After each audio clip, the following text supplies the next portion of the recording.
Hello there everybody, I'm going to be reading something from the Concerned Women for America's blog. It is entitled Politically Correct or Biblically Faithful. It is written by a guest blogger by the name of Brianna Haupt, and Brianna is an intern with the Concerned Women for America's Ronald Reagan Memorial Internship Program. Let's get to reading it, shall we?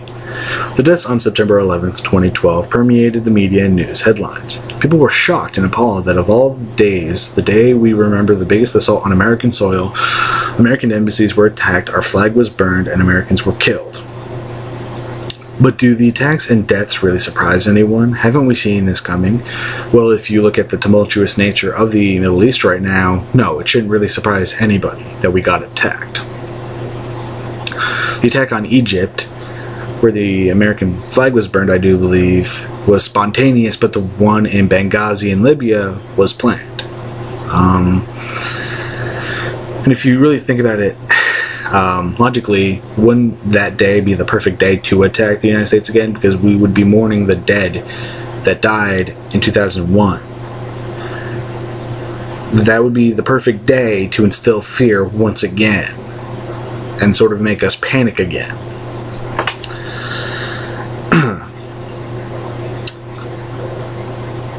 Our nation continues to fund Libya. Yes, maybe because we're trying to ameliorate the situation there, because we supported their fucking brutal dictator for quite some time, and maybe we're trying to say, we made a fuck up, let's try to make things better there. Let's try not fuck this up again. And the current administration refuses to meet with Israeli Prime Minister Benjamin Netanyahu. I agree with that. Because it sends a message to Israel. Hey, get your shit together. Start playing nice with the Palestinians. We're not gonna fucking sit with you unless you start trying to be a solution, not the fucking problem. And a lot of people don't realize that the land that is being occupied was taken by force by the Israeli government against the Palestinian people.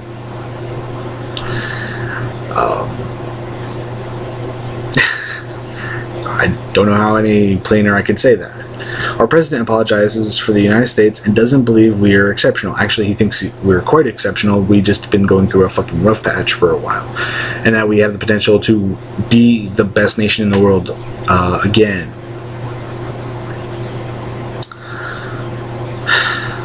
He doesn't see us as a Christian nation, which we aren't. We're a secular nation. We don't have a state religion. We do not have a religion of this country.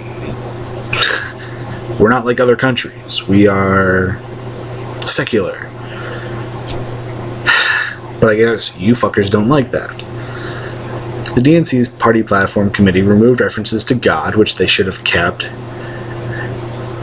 Or should have kept the changes, I should say. It was poorly worded on my part. And to Jerusalem as Israel's capital from the Democratic platform, which, again, they should have kept that change. They shouldn't have put it back. Fuck the delegates. Jerusalem has always been a hotly contested city. It doesn't belong to Israel. It didn't belong to the Christians who invaded it, and it didn't belong to the Muslims. It belonged to the Arabs who lived in that fucking city. And again, Israel took that by force. And then both references were embarrassingly reinstated over the loud objections of a large number of the delegates. And as I said, they should have kept the changes. Fuck the delegates. It is time for Christians to stop worrying about being politically correct and become biblically faithful. So you're going to start killing adulterers.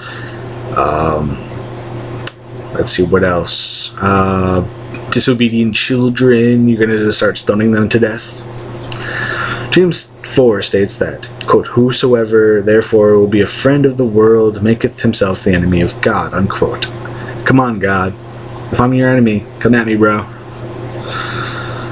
Oh, nothing's happened. He must not give a shit about me. Are American citizens afraid to speak out in fear of upsetting others? Are we afraid of what the media or our friends will think of us? As Christians, we know that we will face trials and tribulations. Fuck you. The Christians under Caligula, I do believe, had it harder.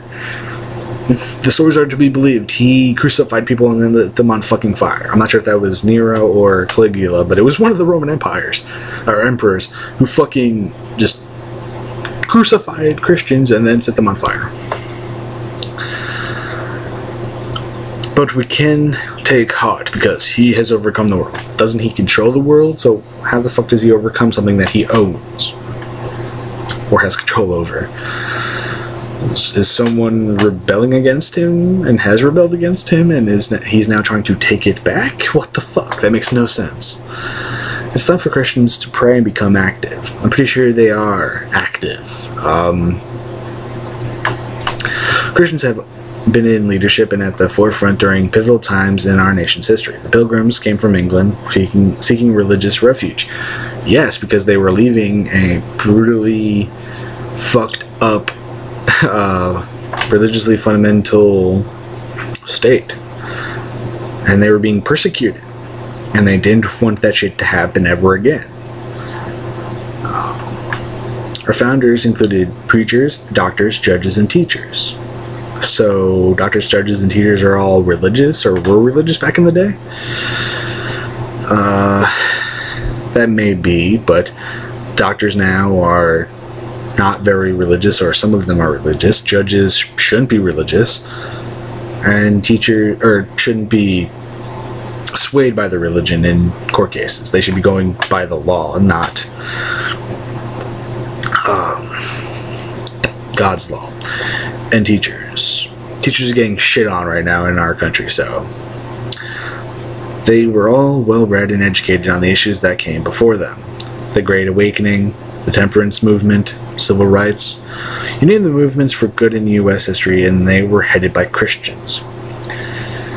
Now, correct me if I'm wrong, but wasn't the temperance movement the one where they were cracking up kegs of alcohol and were pushing for prohibition?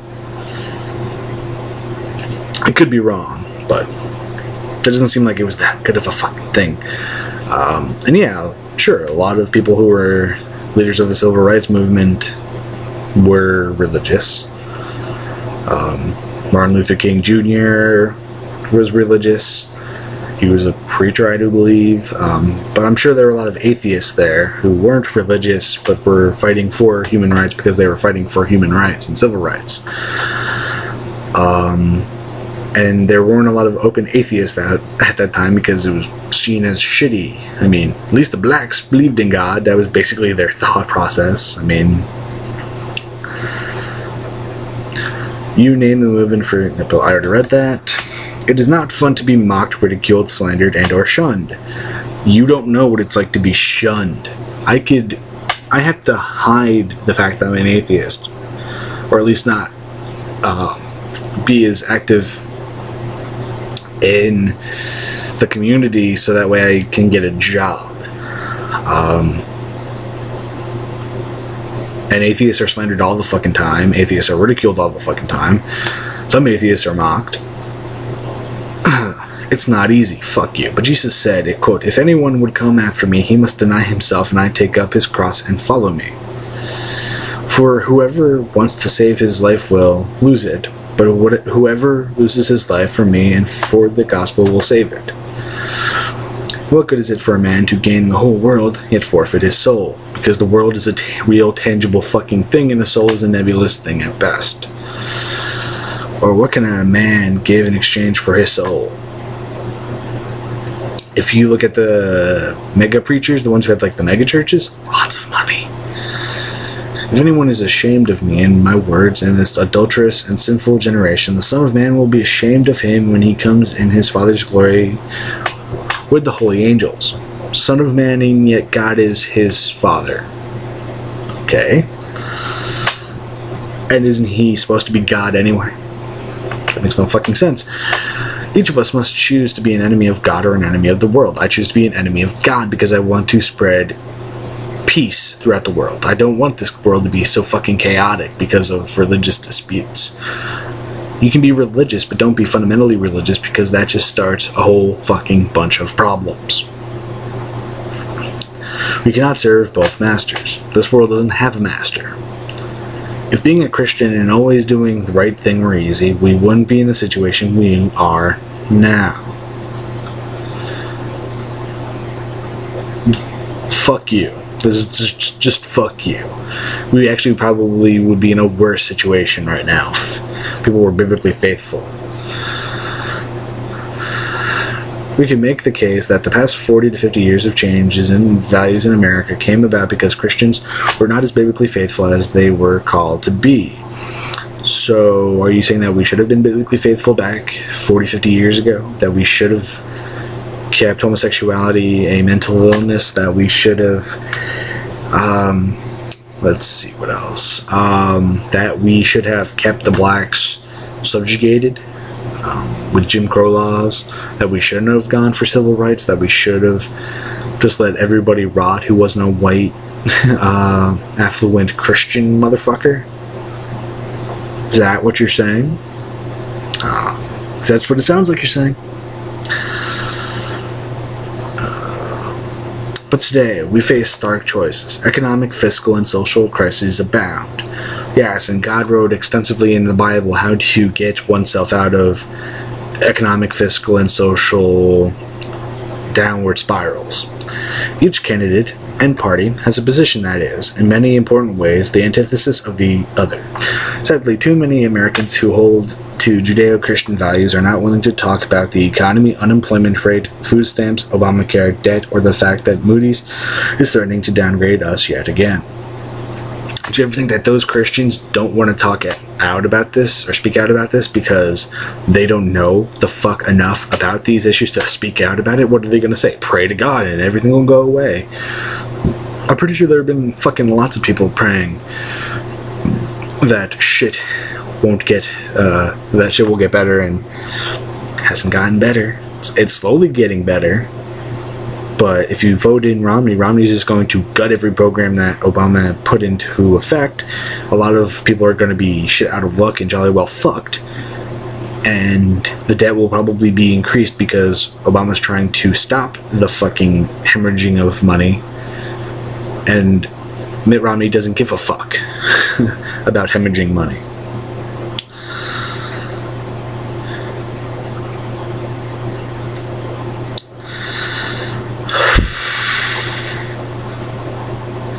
Why are so many backing away from the fight? Because it's probably not a fight worth fucking fighting for in our current economic fucking times.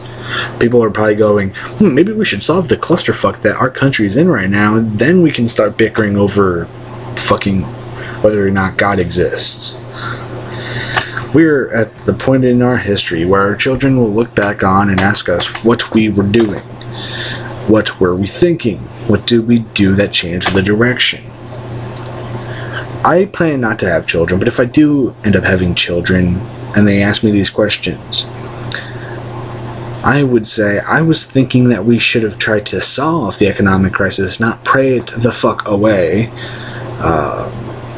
What we did was we kept Obama in office so that the programs he put up wouldn't get gutted, and at least the debt would be slowed down from rising. Will we speak the truth, or will we cower in fear? In our choice, but in the end, we will be called to judgment for what we do or don't do. And when Judgment Day does come along, I'll fucking walk up to God and ask him one simple fucking question. Was it worth it? Was it worth it to let millions and millions of people die to prove a fucking point? Because with Christians like Brianna Haupt here, she's making the case that we should pray everything away. That's at least what it sounds like. That we should be biblically faithful, not politically correct. And that we should follow God's plan. And if we follow God's plan, things will turn up or get better. Well, here's my question. God is doing all of this. He's killing millions of people, millions of children, because people aren't praying to him. That's a petty God, and I will, if there is a God, I will walk up to that pompous dickhead and say, was it worth it to prove a point? Because in my eyes, the ends are not justifying the means at all. If God is that kind of mischievous little fuck, I wouldn't worship him, and I won't worship him. I'm RezenatorZen. This has been a response to an article or blog post by the Concerned Women for America's blog. I hope everybody has a good day and a good weekend.